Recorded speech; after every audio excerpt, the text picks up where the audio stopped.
Halo semuanya, Assalamualaikum warahmatullahi wabarakatuh. Baiklah, kembali lagi dengan saya Putri Nabila Sundari dengan NIM 22230025. Baik, video ini dibuat untuk memenuhi tugas mata kuliah seminar akuntansi keuangan dengan dosen pengampu yaitu Bapak Muhammad Rifandi, MSE MSI.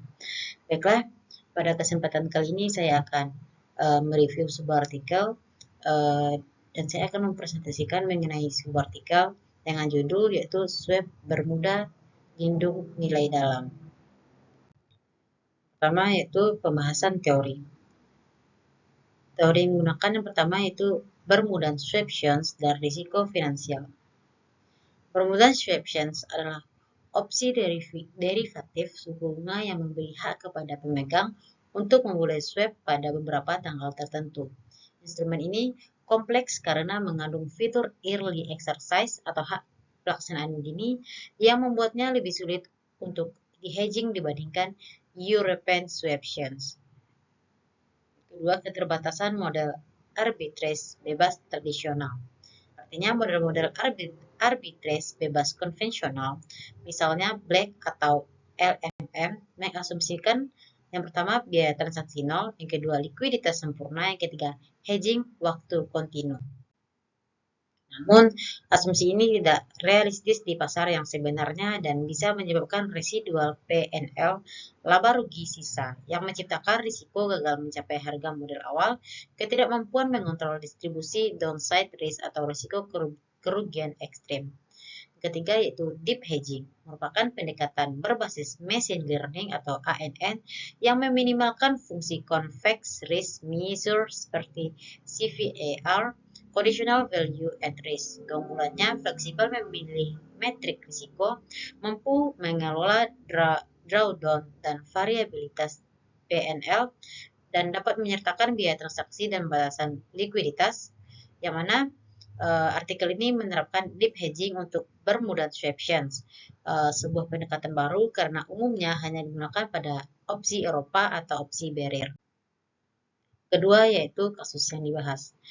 Pertama, permasalahan hedging Bermuda swaptions. Penulis mengangkat isu utama dalam pasar nyata, strategi hedging konvensional untuk Bermuda swaptions menghasilkan hasil PNL yang tidak dapat diandalkan. Ada dua isu utama yaitu hedging bisa menyebabkan posisi game short atau rentan terhadap perubahan suku bunga. Yang kedua yaitu model arbitrage tidak menyediakan cara mengelola down risk. Yang kedua solusi deep hedging dan ditambah dengan strategi spread. Penulis mengembangkan option spread hedge, yaitu strategi yang menggunakan spread antar swaption atau selisih nilai antar opsi untuk menyederhanakan strategi hedging. Itu yang pertama. Yang kedua,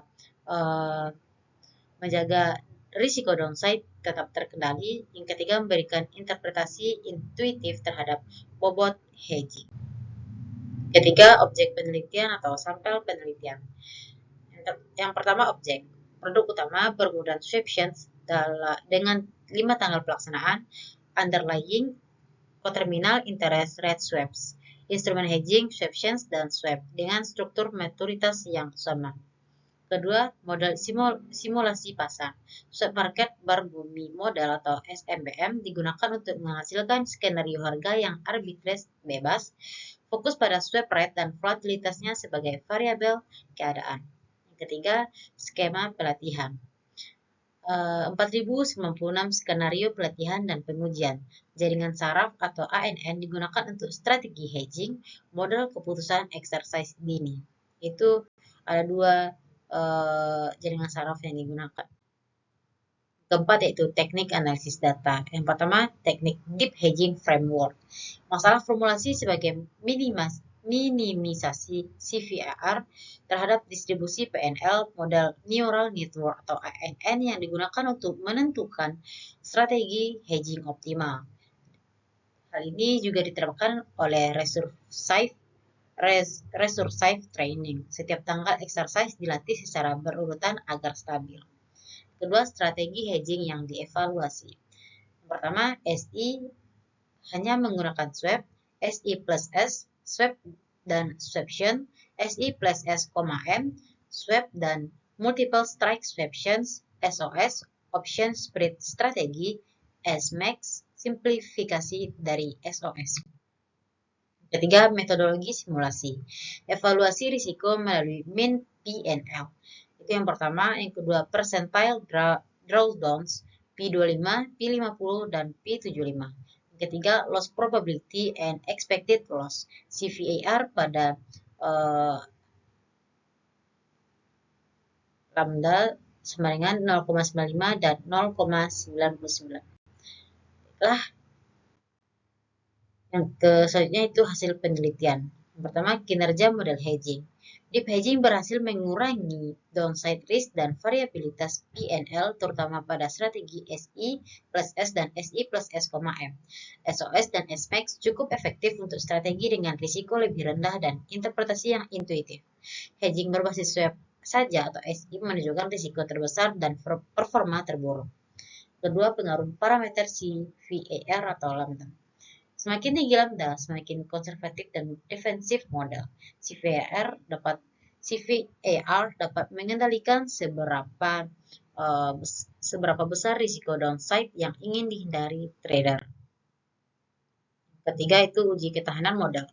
Model ini diuji ulang dengan parameter pasar yang dimodifikasi atau volatilitas lebih rendah dan korelasi terbalik. Strategi berbasis swaption atau terutama SOS dan SMAX menunjukkan robust performance bahkan saat kondisi berubah. Yang keempat, temuan tambahan.